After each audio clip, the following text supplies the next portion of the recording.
says North Korean UN envoy. North Korea's deputy UN ambassador has warned the UN General Assembly that the crisis on the Korean peninsula has reached the touch-and-go point and a nuclear war may break out any moment. Kim In-ryong said North Korea is the only country in the world subjected to such an extreme and direct nuclear threat by the U.S., AP reports. He accused Washington of hatching a secret operation aimed at the removal of our supreme leadership and defended his country's nuclear arsenal, at the heart of the crisis, as being for self-defense. Speaking to the UN General Assembly's Disarmament Committee, he insisted that nukes are Pyongyang's precious strategic asset that cannot be reversed or bartered for anything, a line that other North Korean officials have voiced almost word for word before.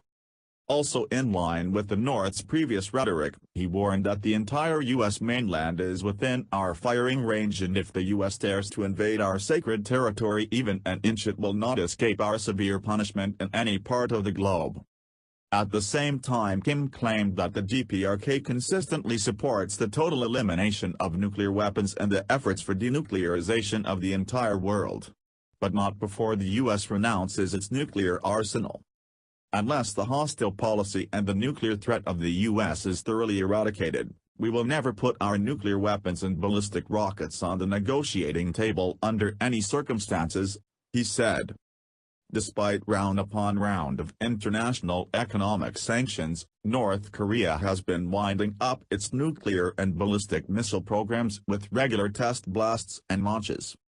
On Monday, Russia joined the UN sanctions regime as President Vladimir Putin signed a 40-page decree restricting economic, scientific and technological cooperation with the North and identify 11 North Korean individuals linked to its nuclear program. The EU also adopted a new range of sanctions to punish Pyongyang for its continued and accelerated nuclear and ballistic missile programs. The U.S., meanwhile, has kicked off 5 naval exercises together with South Korea, in the waters surrounding the Korean peninsula. Pyongyang has denounced the drills as provocative, and recently renewed its threats of a missile strike at the U.S. territory of Guam.